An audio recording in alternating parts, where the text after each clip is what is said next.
Okay, is this on? Good morning. It's still morning. It's 11 a.m. here in New Hampshire. This is What's Up Dave for Friday, June 2nd. This is the daily stream I do just to catch up with my friends on the internet. And for today's starter show and tell, what did I say I was going to do? Good thing I wrote it down. I said, oh yes, the pulled pork results. If you saw yesterday's stream, what I did was I had pulled out. I had used my smoker to make a third attempt at making good pulled pork. And before, I didn't really trust the instructions I was being given, so I ignored them. I thought that bringing up the meat to 200 degrees seemed way too high, but I think it actually works out better. You do end up with drier meat than you might otherwise expect, um, but this gets rehydrated when you add sauce back into it. And so this is, I think, what it's supposed to look like. It does shred apart with the pork. I put this in for, I think, maybe 16 hours, mostly for convenience, because I could start it the night before. It takes at least 11 hours. And so by starting it like at 6 p.m. the night before, this was ready around lunchtime. As opposed to if I put it in at 6 in the morning, then it would have been ready at midnight, or it would have been ready like 4 in the morning. Which is no good. So I just actually had set the smoker to, it's an electric smoker. I set it to maintain a temp of no more than 185 degrees, and then in the morning, then I cranked it back up to 200 degrees, and just to get it to the 195 mark. And so this worked out pretty well. What I had to work on now is the rub. So a friend of mine suggested you just take some of the dry rub that you have left over and you add some vinegar to it. The result tasted terrible. So I think I need to figure out like how this works. There must be ratios involved with how much vinegar or the kind of vinegar or even the rub itself. With the last batch of rub that I made wasn't very good. There's just pictures of flowers that are outside my house. What else? Well, another thing that's new for show and tell is this font that I backed on Indiegogo called Futuracha, I think it is. So this is an interesting font. So this was funded, on Indiegogo, I believe. The so so this was a font that it automatically resizes itself. Let me switch this loop back. Futuracha. It started as an experimental font, and it was uploaded to give creative people the chance to explore and create. So the cool thing about this font is that it uses the ligature features of OpenType to transform the way it looks as you're typing it out. We saw Futuracha everywhere. Several already. You can't simply sit down and type with Futuracha. That's why we're proud to announce Futuracha Pro, an actual font everyone can type with. So I think before this design was something. Type font that adjusts and readjusts automatically as Look how this changes. That's cool. On the preceding and following letter. So you make these ligature pairs. Futuracha, its quirkiness and eccentricity that dictates this mechanism of alternations to always secure. Maybe it's kind of a hipstery font. So if A, B, C, D, E, F, G, H, I, J, K. So far the font does not have capital letters yet. S, T, U, V, W, X, Y, Z. So it's interesting. You can see like there's these overlaps between letters that happen. And you need to have ligature support turned on. But things like if you even just type out the word Futuracha. Yep, did I spell it right? Let's try once upon a time. I need to figure out how to trigger these. Okay, so two T's in a row. You can see how they transform. F and L is usually a 1. T and J sometimes. No. How's my name look? Dave say. Dave. So I know this seemed like a fun font to play around with. Play back the commercial license for this. Not sure what I'll use it for, but fonts in general um, are something that I enjoy having around.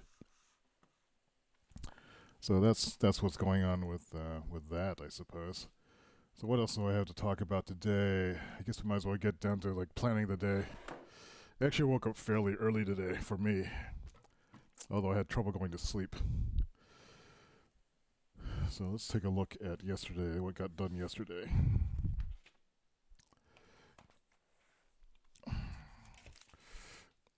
What happened to the sheet I just printed? So here's yesterday's.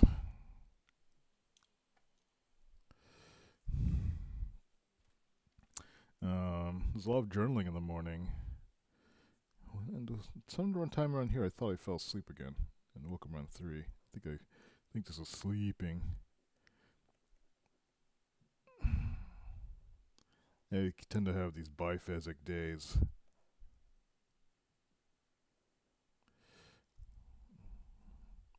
These swirls are my symbol for me not being all there. Actually, I did go to sleep around 2 p.m. Or I fell asleep around 2 a.m., which for me was actually earlier. I've been going to sleep at 7 a.m. So trying to get back into a regular schedule. I do was fairly productive code-wise, even though I spent a lot of time recovering from a mistake I had made due to JavaScript not catching type, not being able to check type.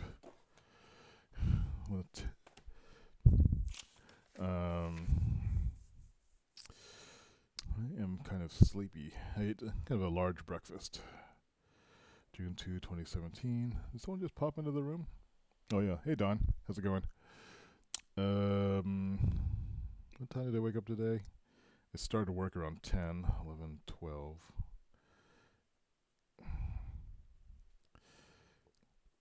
The focus of today's work is code. I want to finish a code feature. So this is try to finish the UI bind replacement. This is a old module in our software for the researchers that is being replaced by a newer system. And it's required some retooling of the basic underlying foundation. So it's actually a little bit more tedious than I thought it would be. I also want to try to see Wonder Woman Matinee. So if I can finish this in the next couple hours, that would be my reward. Although I'm sure it's going to be slammed with people.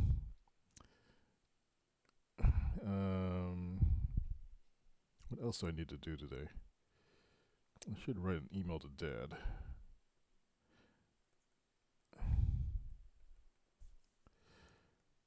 So we have our family emails that go out. I haven't written one in a while. What else is going on? I guess I'll just leave it at that. What did I do this month? So it's 11:15 now. I started this 8 minutes ago.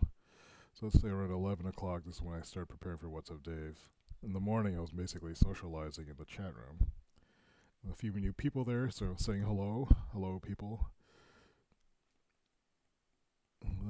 Supporting the chat room is important to me. So maintaining that welcoming atmosphere. But I'm very fortunate that other people are doing it too. So it's growing as a group, which feels good. What else is going on? This is really the most that I wanted to do today, but let me review the OKRs. We were having a discussion earlier in Noisy Work about what OKRs were. Someone wasn't familiar with the acronym, but these are the objectives and key result things. And I had come across a diagram that was showing the difference between OKRs and KPIs, key performance indicators. Let's see, let me grab that out of the link dump because I thought it was kind of cool. Click. I can switch over to the screen. So this was looking at this diagram.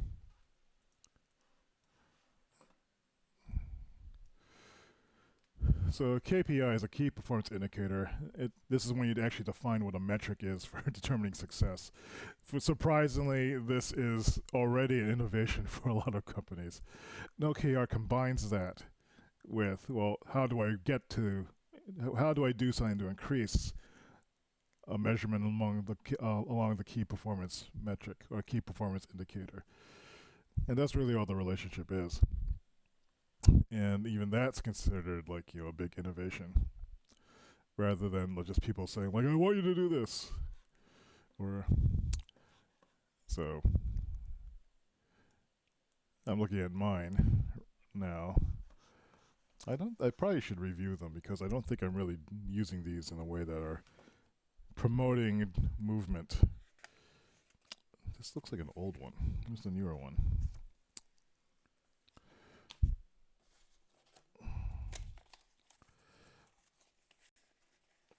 I think here. Let me punch this one.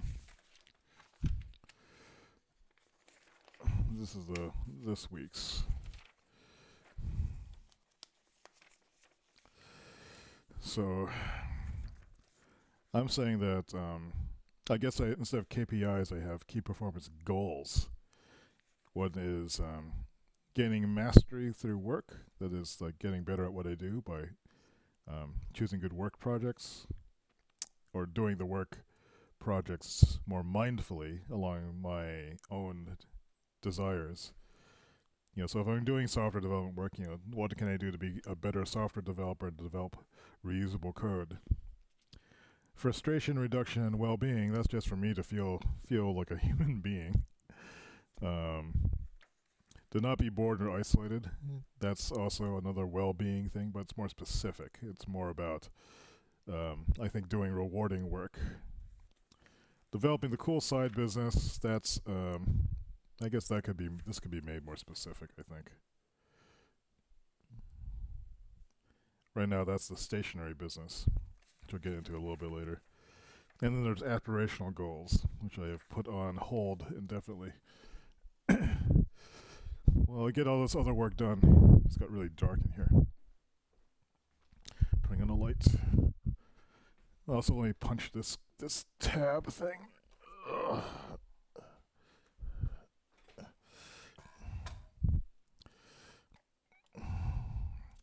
Just stuff it in there. It's Friday.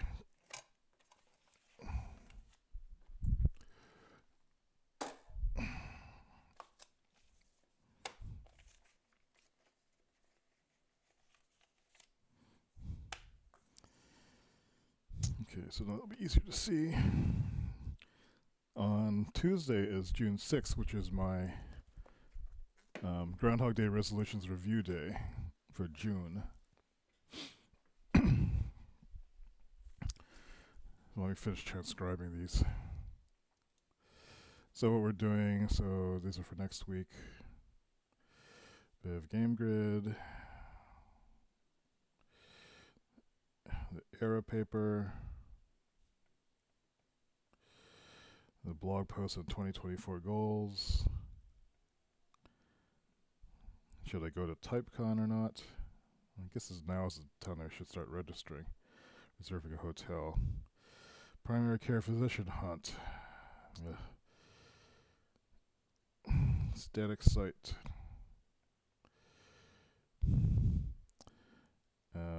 This is the new thing. This is a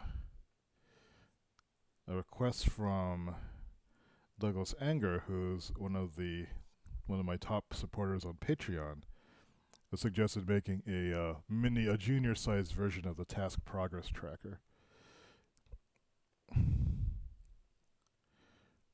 I'm just writing down this mantra: permission to enjoy the moment. That's something that I've been working on, being mindful of this week. I have a tendency to let work focus overwhelm my ability to enjoy things. He says, oh, I'm not allowed to do this because I had to do this other work, and I'm not doing it, so I'm going to just feel like crap. And I'm trying to shake myself of that habit and allocate. There's work time, and then there's time that, I'm not going to work on work because it's not really a life and death thing. So that's what's going on here, and let me just show what the task progress tracker looks like, and just to get an idea of what's involved. I don't want that. I want task progress tracker. So I believe he's looking for a mini version of this. There is no half-size version of the task progress tracker. Here's the standard one.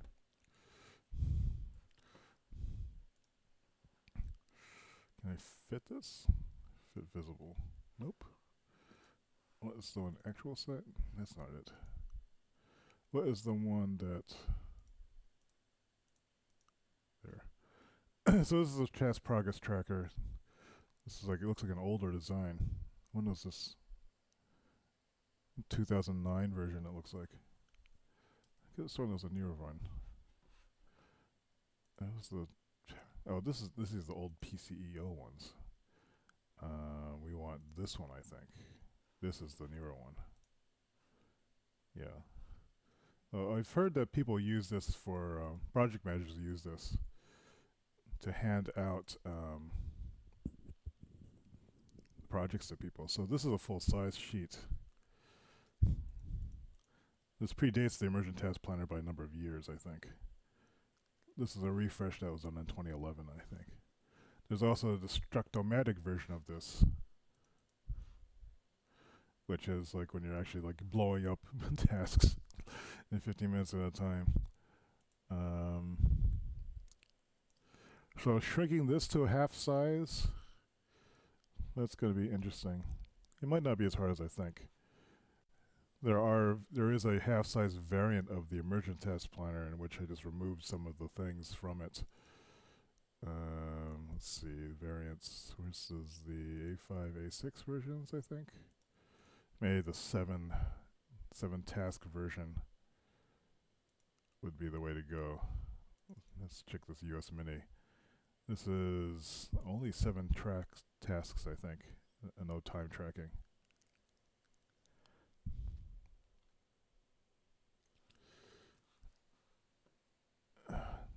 This is so old that it's using a font I no longer have installed. This isn't what I thought it was.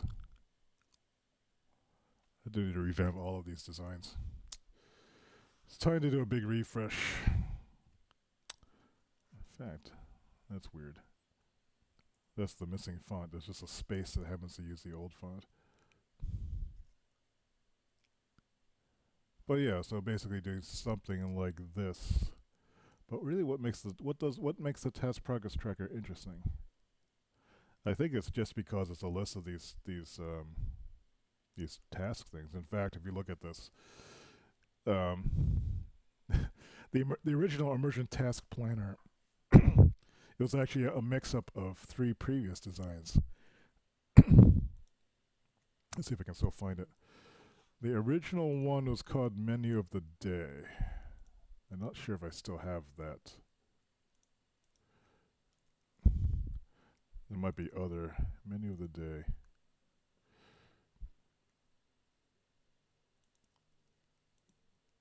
I don't think you see it here anymore.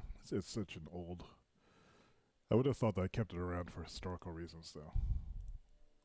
Customized diagram translations. Menu...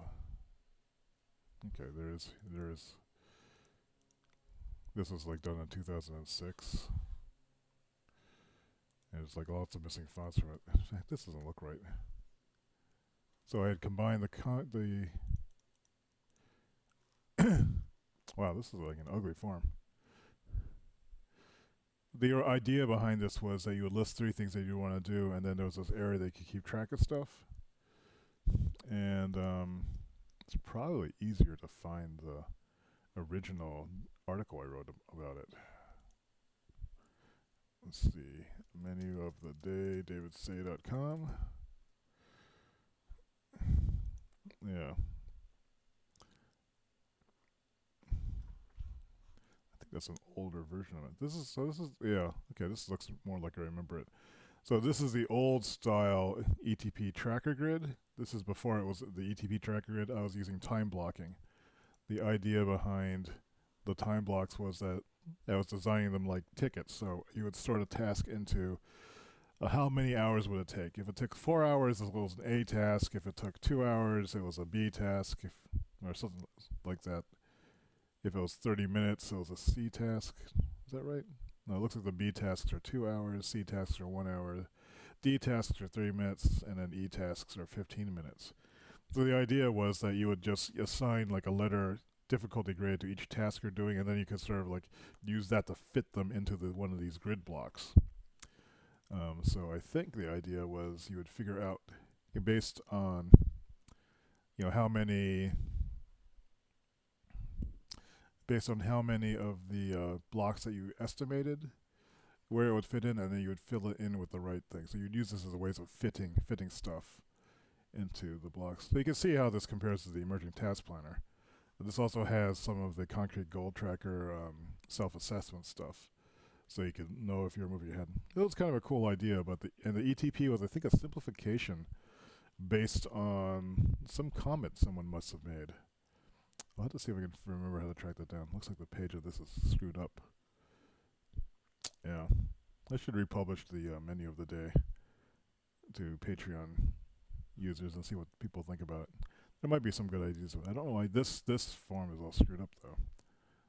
It seems to be missing a lot of things. Anyway, so this is one of the, I'm thinking of doing, updating the, making a junior size version of the task planner, task progress tracker form. So people, for Doug, his requests, since he is at the design request tier on Patreon. Thank you, Doug. And we will look at that. All right, so I'm kind of already halfway in coding mode, so this is why I can't speak English right now. So I'm going to get back to work. I'll probably not stream this weekend unless it's a game or something. But I'll be back on Monday, so have a good weekend. Hope your week's going well. I am unfortunately unable to spend next week doing the Me Week because of this upcoming work deadline. So I'm going to have to go 3 weeks on work projects before switching to my own. And we'll see how that affects my mood. I try to have a good attitude about it. I'll do my best. Have a good weekend. See you later.